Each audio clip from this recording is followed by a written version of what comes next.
अहो दादासाहेब, मी स्वतःच्या डोळ्यांनी पाहिलंय. ती आर्या स्वतःच्या आई बाबांना घेऊन गेली आणि गुरुजींनी काय बी नाही केलं. पण ते इन्स्पेक्टर बाई कोण होती? अहो दादासाहेब, ते समजा जाऊ द्या, पण ती आर्या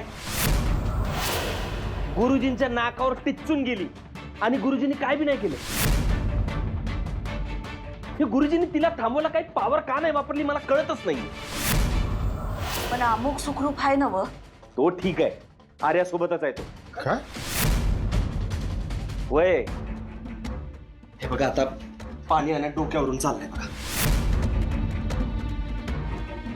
आता ती आर्या, तिने आधी भावाला सोडवलं, मग देवळाची दारं उघडली आणि आता आई बाबांना बी सोडवलं. मला तर वाटतंय ती एक दिवशी या गावात आहे ना काळूबाईला घेऊन येईल आणि आणि या घरात पण घेऊन येईल ती.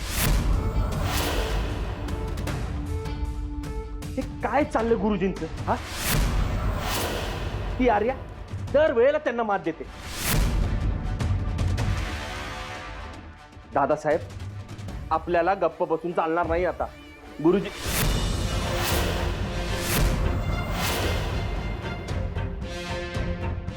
गुरुजींची अशी हार का होते हे आम्हाला बी कळत नाहीये. पण याचा अर्थ असा नाहीये की गुरुजींची पावर कमी झालीये. देवळाकडे जाणारे समधे रस्ते त्यांनी बंद केले. आर्याला देवळामध्ये जाण्यापासून त्यांनी रोखलं, हे तुम्हासनी ठाऊक आहे की नाही? म्हणजे याचा अर्थ प्रत्येक वेळेला काळूबाई मात करतेच असं नाही होत. वय गुरुजींना आम्ही चांगले ओळखून आहोत. गुरुजींनी यावेळेला मुद्दामूनच माघार घेतली असणार. त्यांच्या डोक्यात लई पुढचे विचार असतात बघ. आर्यालाच काय, पण त्या काळूबाईला बी समजणार नाही त्यांच्या डोक्यात काय चालू असतं ते. तेव्हा आपल्याला त्यांच्या बोलण्यावर आणि त्यांच्या सांगण्यावर विश्वास ठेवावाच लागेल. त्यातच आपलं हित आहे. मी काय म्हणते, एकदा गुरुजींना फोन लावून बघा ना. होय.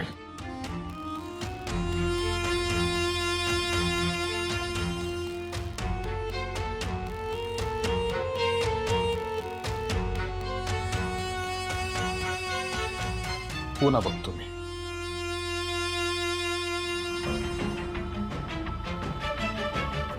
लई झाला अगुंता. यातच अडकून पडलो तर आमचं खरं टार्गेट कसं काय गाठणार आम्ही?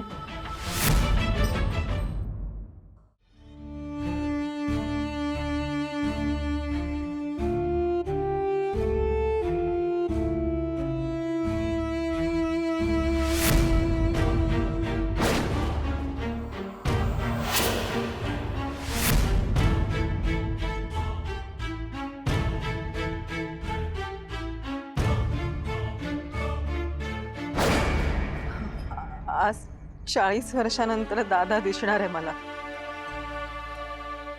आई काळूबाई, परीक्षा घेतलीस ग आमची. शेवटी भाऊ बहिणीची भेट घडवून आणलीसच. पण आता मला शक्ती दे. मी त्याची धाकटी बहीण मंदा आहे हे मनातच ठेवायचंय मला. म्हणतात त्या, चला या. आर्या, आलोय आम्ही. या या या.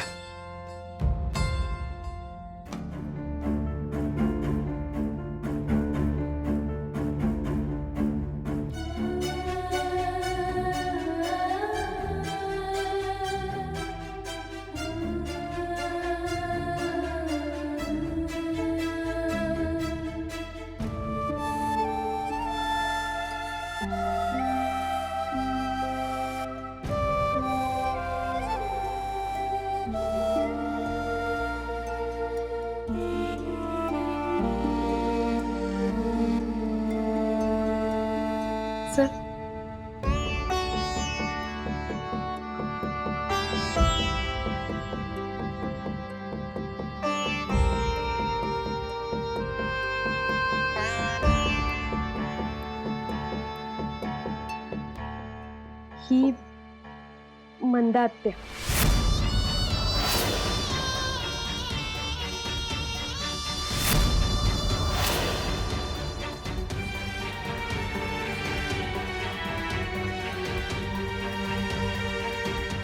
मंदात्या? हो, म्हणजे मी हिला प्रेमाने मंदा आत्या म्हणते.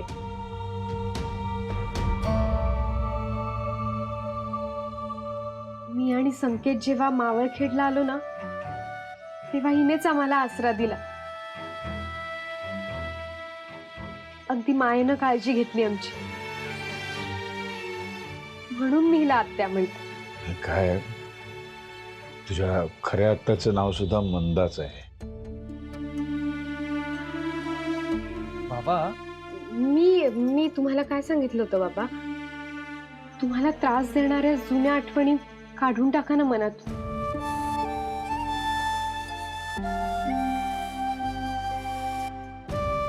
काळूबाई कधीच कोणाला एकटं पडू देत नाही. आता या बहिणीच्या नात्याने माझ्या समोर आल्या. तू त्यांना आत्या म्हटलंस म्हणजे मी भाऊच झालो त्यांचा. त्या बहीण झाल्या माझ्या. कसं सांगू दादा? अरे मीच तुझी हरवलेली मंदा आहे. बाबा, हीच खरी मंद आत्या आहे, पण आता नाही सांगू शकत तुम्हाला.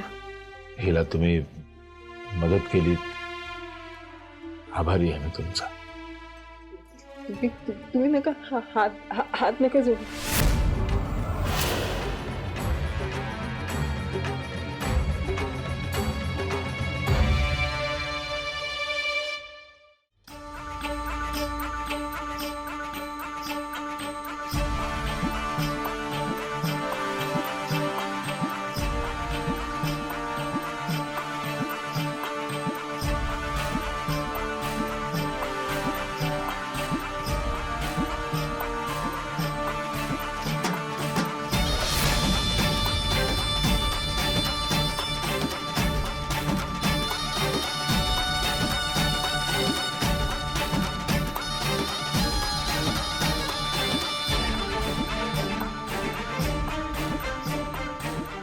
काळजी करू नको साऱ्याताई. आजी, सुशीला काकू आणि अमोक दादाच्या सुरक्षेसाठी मी वाड्यावर आहेच. पण मंदा आत्ताच्या घराभोवती निर्माण केलेलं सुरक्षा कवच अविनाश अनितानं ओलांडता कामा नये. घराबाहेर पडायचं नाही असं बजावलंय मी त्यांना. ते काटेकोरपणे पाळायला हवं त्यांनी. फक्त एक गोष्ट लक्षात ठेवायची, कितीही अखंड पहारा असला किंवा विशेष सुरक्षा कवच असलं तरी सुद्धा तुम्ही दोघांनी या घराबाहेर पडायचं नाही.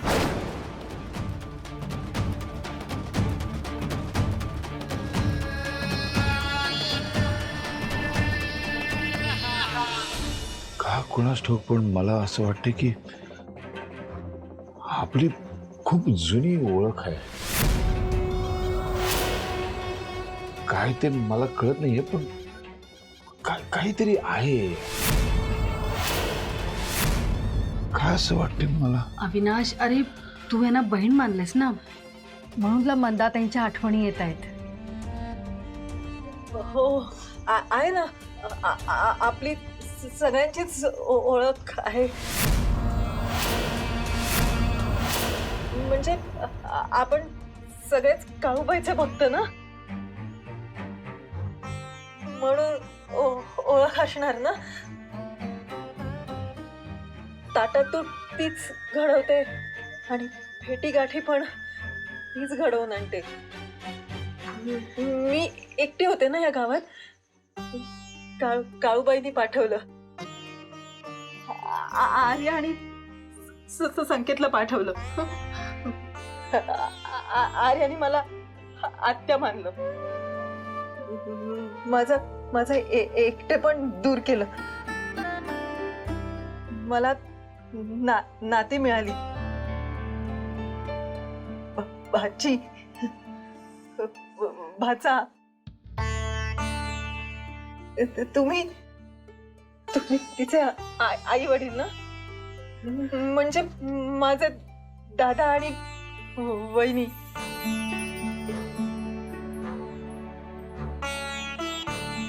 आर्या, तुझ्या याच स्वभावाने तू सगळ्यांना एकमेकांशी जोडून ठेवलेस.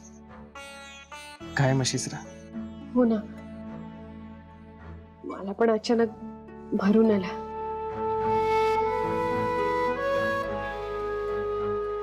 अमुक, मी आज इथेच थांबू?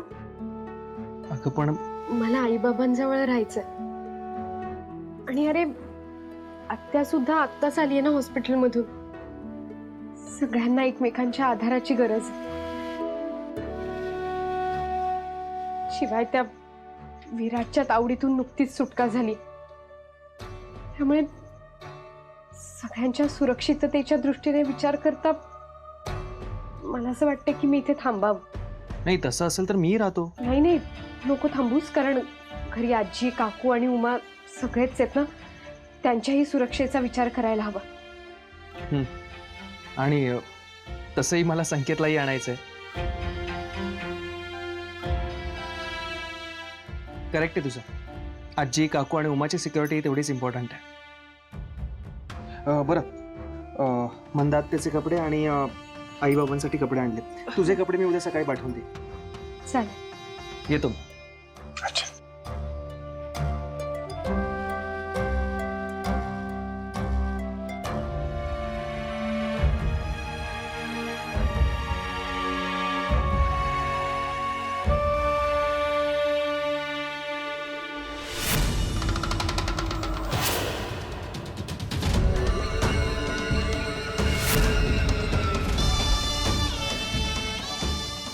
गुरूंचे गुरु विराट गुरु. गुरुजी, मला माफ करा. तुम्ही मला सांगितलं होतं अमोघला थोपवायला. मी सगळी तयारी पण केली होती, पण त्याच्यावर भांगेचा काहीच परिणाम झाला नाही. उलट मलाच कुणीतरी फसवून भांग पाजली. त्यासाठी चित्त थाऱ्यावर हवं. तुझं चित्त थाऱ्यावर नाही. त्या अमोघच्या नादात भान हरवून बसलीस तू. ह्यापुढे असं नाही होणार. मला कळलं की आर्या तिच्या आई वडिलांना घेऊन गेली. गेली नाही, मी जाऊ दिलं. मुद्दाम ठरवून. पण मग आता कुठे आहेत ते? आता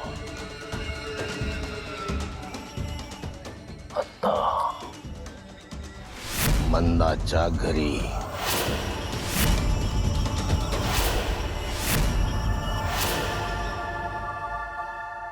आणि म्हणे काळूबाईनं तिच्या घराच्या भोवती सुरक्षा कवच निर्माण केलंय.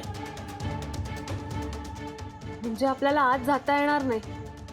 आपल्याला आत नाही जाता येणार, पण आपण त्यांना बाहेर काढू शकतो. ते काम तुला करायचं. हो, मी करेन, पण तुम्ही माझ्याकडची सगळी शक्ती काढून घेतली. या कामासाठी शक्तीची नाही, युक्तीची गरज आहे. आपल्याला त्यांची कमकुवत बाजू हेरायची, आणि त्यांची कमकुवत बाजू त्यांचा चांगुलपणा आहे. तिथे घालायचा गाव आपण. तो कसा? ऐक.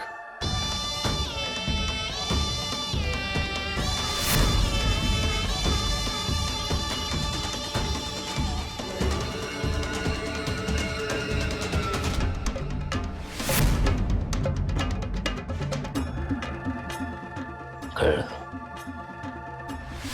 सावली सावली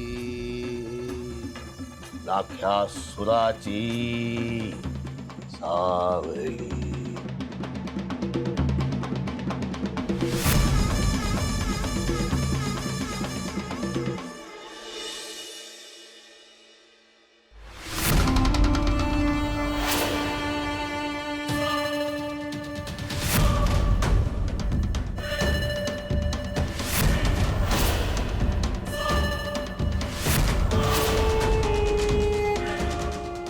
सासूबाईंनी सुरक्षा कवच तयार केलाय तर. पण गुरुजींनी सांगितल्याप्रमाणे मला आज जायची गरज नाही आता. दारियाच काय, आई वडील सुद्धा आत येते. आमची योजना नक्की यशस्वी होणार. अमोघ, अमोघ,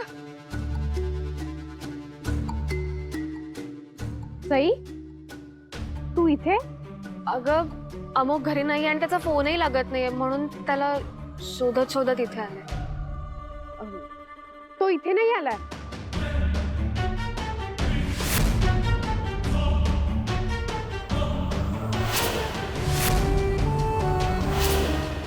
अगं सई काय ग, काय काय होतंय तुला? अगं काल कोणीतरी भांग पाजली मला, तेव्हापासून गरगरतंय. तू एक काम कर, आज चल. आर्या,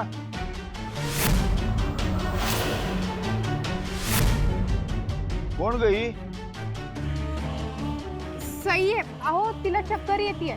अगं मग तिला आतमध्ये घेऊन ये. हो तेच. सई चल ना, आज चल. सई, सई अगं पाणी दे, पाणी दे आर्या.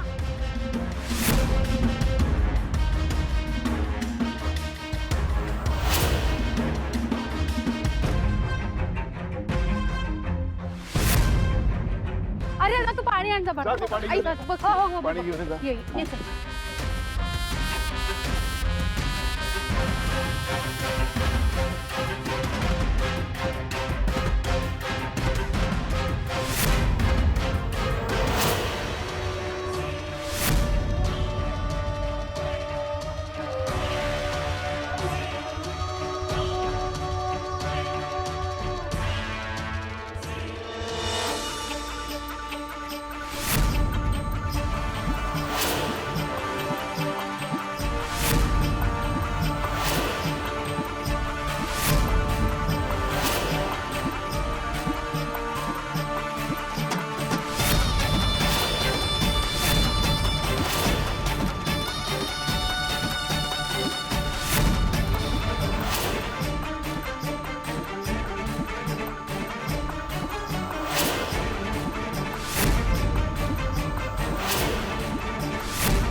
सई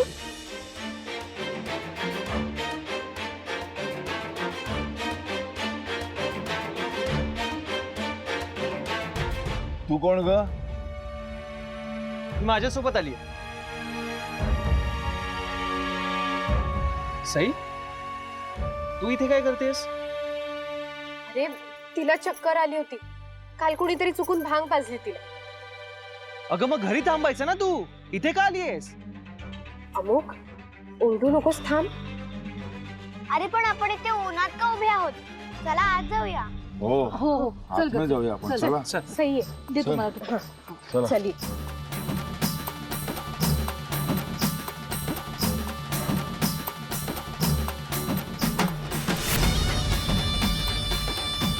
काय झालं?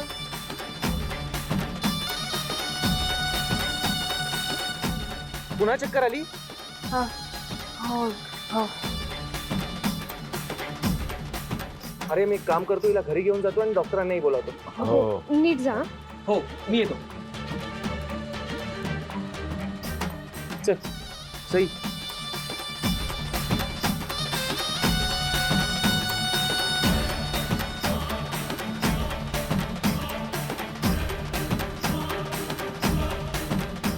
चला आपण आज जाऊ. हो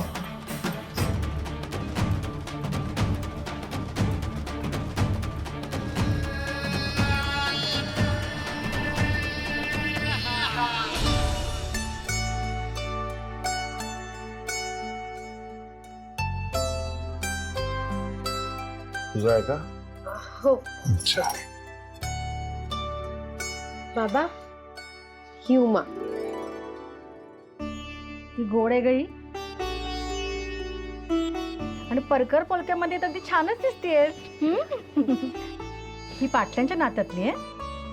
नाही, रक्ताचं नातं नाहीये, पण आमच्या दोघींमध्ये ना काहीतरी आंतरिक नातं असावं. आणि आई, अगं हिची आई ना बांगड्या भरायची कामं करायची. माझ्या लग्नात हिनेच मला बांगड्या भरल्या होत्या. हो का? तुझ्या लग्नात खरं तर मला काहीच नाही करता आलं.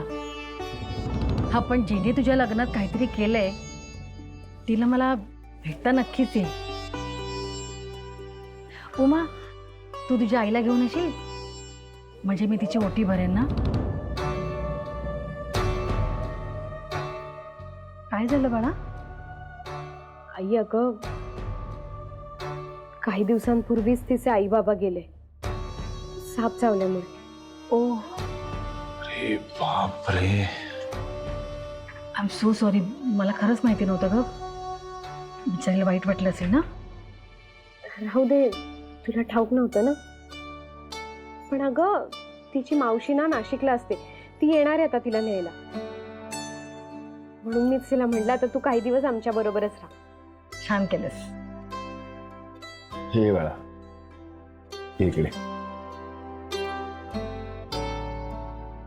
काळजी करू नकोस, तू एकटी नाही आहेस. काळूबाई आहे ना तुझ्या बरोबर. असे जे एकटे असतात ना त्यांना काळूबाई आपल्या पदराखाली घेते. काळूबाई त्या सगळ्यांची आहे, म्हणून अशा सगळ्या एकट्यांचं एकत्र एक कुटुंब बनवलंय तिने. अगदी अगदी बरोबर आहे. मला फार काही नाही जमत. मला माझ्या पद्धतीने जसं जमला तसा शिरा केला. प्रसादाचा असतो ना तसा. घ्या ना. हो.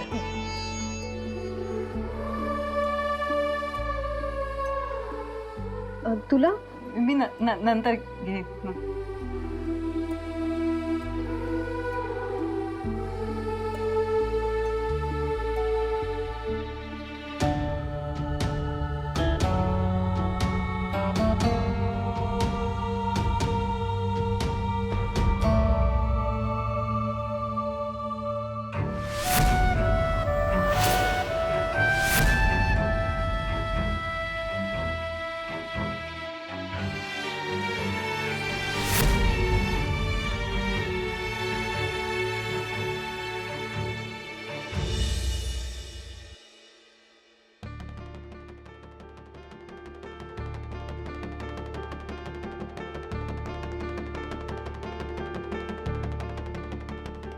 एक मिनिट.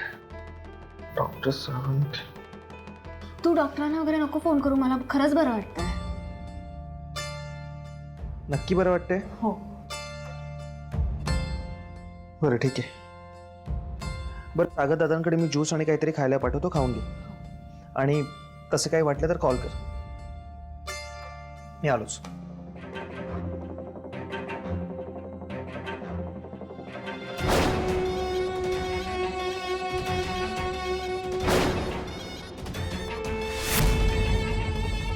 सगळा प्लॅन व्यवस्थित झाला होता. ते सगळेजण कवच भेदून बाहेरही आले होते, पण ती काय झालं? अमोक भाऊजी मगाशी तुला घरी घेऊन आले म्हणून मी तुला बघायला आली. काय झालं सई? उमामुळे ना सगळं. उमा, काय केलं उमाने?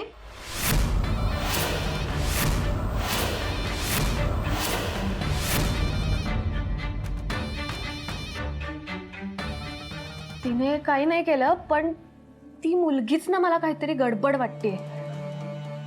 गडबड वाटते काय? गडबडच आहे ती पोरगी. त्या आर्यासारखी ती बी जादूटोना करते. मला 1-2 वेळा तिचा अनुभव आलाय.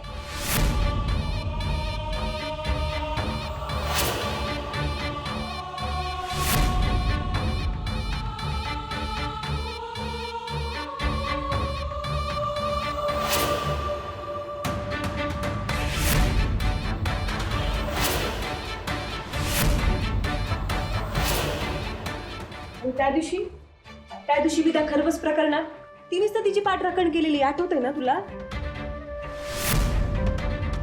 धोका आहे त्या मुलीपासून. ही गोष्ट मला ताबडतोब गुरुजींपर्यंत पोहोचवायला हवी. अगं सई, कुठे चालली सई? ही ना आजकाल जरा जास्त शानी झाली.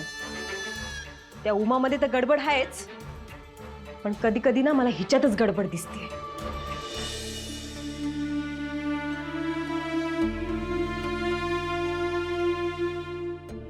काय झालं बाबा?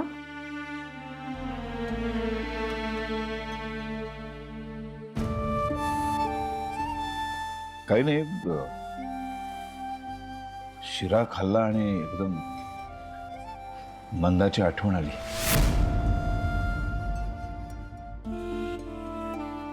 मंदा म्हणजे? नाही नाही, ह्या मंदाताई नाही.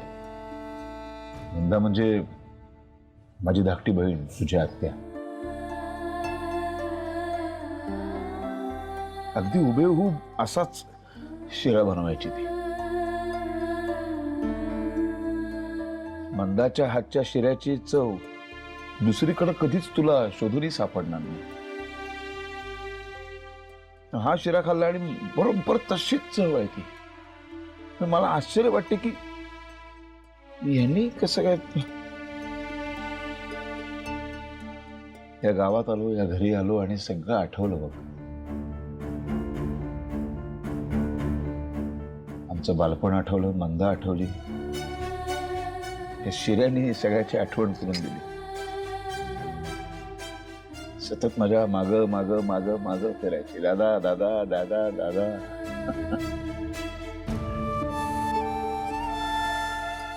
खूप खेळायचो आम्ही दोघं जण. अरे चिंचा, आवळे, धमाल. प्रत्येक गोष्ट अर्धी अर्धी वाटून घ्यायचो.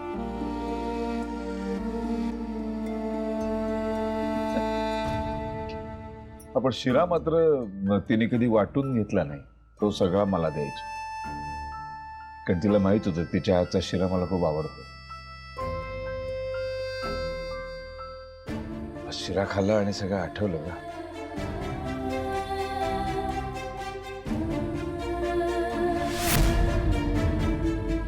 आर्या, ह्यांना काय झालं? यांना सुद्धा बहुतेक आपल्या माणसांची आठवण आली असेल.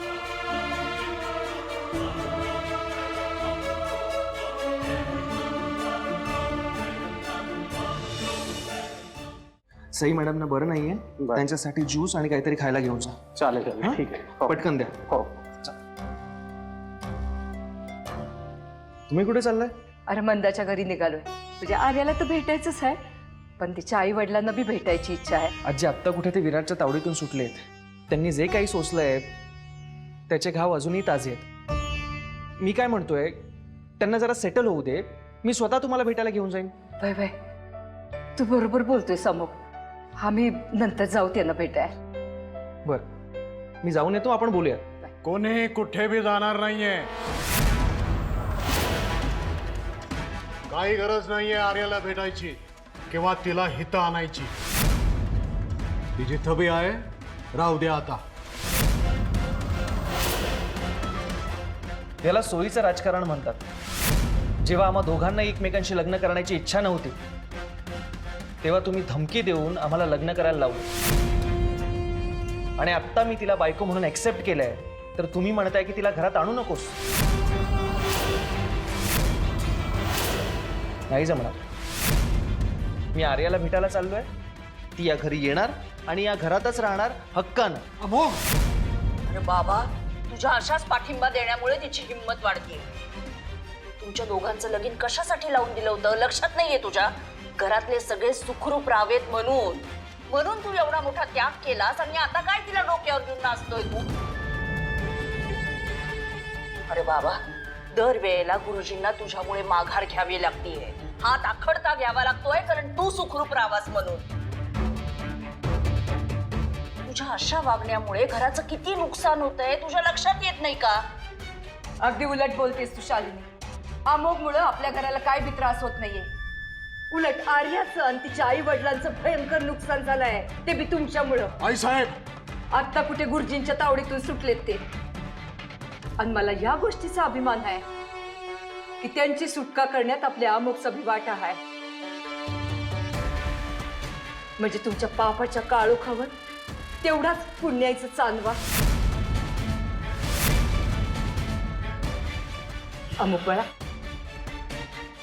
जातो. पुण्याचंच काम करतोयस. जा. हो आजी, येतो मी. अमोघ, जाताय जा. पण एक गोष्ट ध्यानात ठेवा, तुम्ही जर आमचा शब्द डावललात तर तुमचा आणि आमचा संबंध संपला.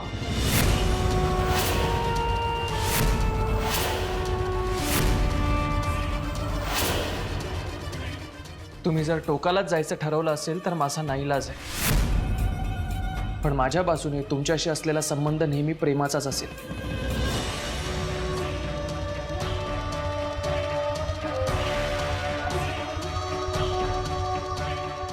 येतो आजी. अमोघ, अमोघ, अमोघ.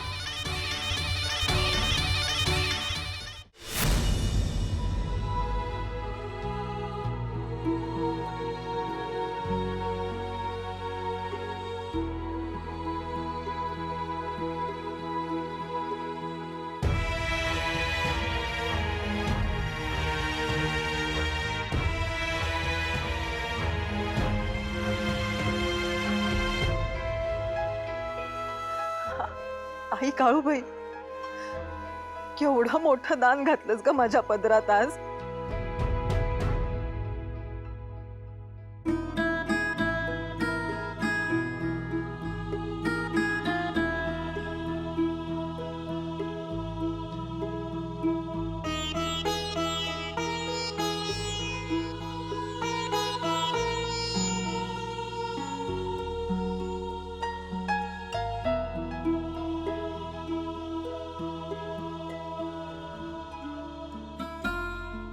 मला खरंच वाटत नाहीये, हे सगळं स्वप्न आहे असं वाटतंय.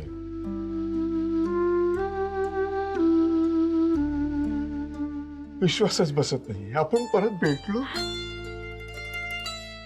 आपण चक्क भेटलो पुन्हा.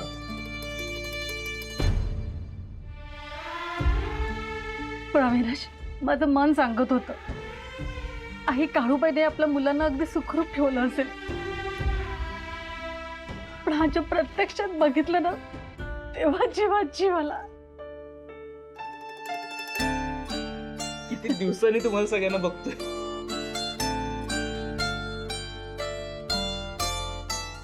मी म्हंटल होतं ना तुला, आई बाबांना मी नक्की शोधेन. खरंच आज किती दिवसांनी आपण सगळे पुन्हा एकत्र भेटलो. एवढा फरक पडलाय ना, म्हणजे ठाण्याच्या घरातले आपण आणि आता इथले आपण, जमीन आसमानाचं अंतर आहे. बाबा, आम्ही किती वैतागायचो ना तुमच्यावर. तुम्ही ओव्हर प्रोटेक्टिव्ह आहात असं म्हणायचो, पण आता मला कळतंय की तुम्हाला आमची का आणि किती काळजी वाटायची ते. कळलं ना आई बापाचं काळीच कसं असतं ते.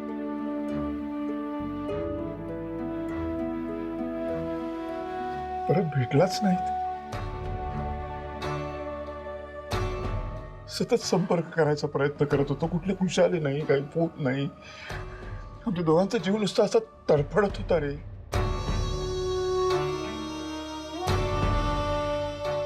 नको नको ते घाणेरडे विचार मनामध्ये यायला लागले, आणि मग तुमच्या शोधामध्ये या गावामध्ये येऊन पडलो, आणि मग विराटच्या जाळ्यामध्ये अलगद सापडलो. पण का कोणाच ठाऊक ते विराटला पाहिलं आणि इतकी वर्ष दाबून ठेवलेली चीड अशी उफाळून वर आली. म्हणजे आयुष्यामध्ये कधी मी काळूबाईचं नाव सुद्धा घेणार नाही असं म्हणणारा मी प्रत्येक क्षणी काळूबाईचं नामस्मरण करायला लागलो, तिच्या नावाचा जप करायला लागलो. आणि मग या काळूबाईच्या भक्तीतूनच एक शक्ती निर्माण झाली, लढायची शक्ती विराटच्या विरोधात. पण अविनाश, खरं म्हणजे काळूबाईनेच आपला सांभाळ केला. अरे तिनेच आपल्याला आजचा दिवस दाखवलाय आणि आपल्या मुलांची भेट घडवून दिली.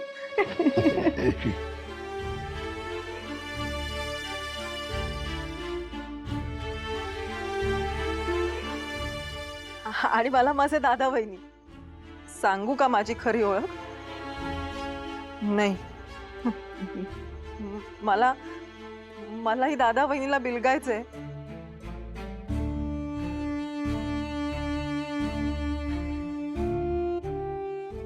नाही, नको नको नको.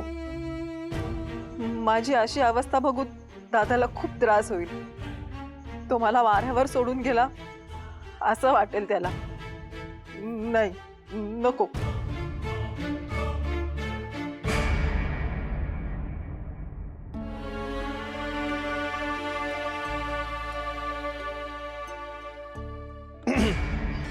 अरे सगळ्यांसाठी उसाचा रस घेऊन आलोय मी. वा रवी बापू. मी ग्लासमध्ये आणते. मलाही भरून आले. माझ्यावर विश्वास ठेवणारं, माझी भक्ती करणारं हे गोड कुटुंब आज एकत्र आले. आर्या, तुझा आनंद असाच वाढत राहा. मोठ्या ताटातोटीनंतर पुन्हा एकमेकांना भेटण्याचा या आनंद सोहळ्यात रंगून जा. मला मात्र आत्ता निघायला हवं. तुझ्या आनंदात मिठाचा खडा टाकणाऱ्यांना धडा शिकवण्यासाठी मला आता निघायला हवं.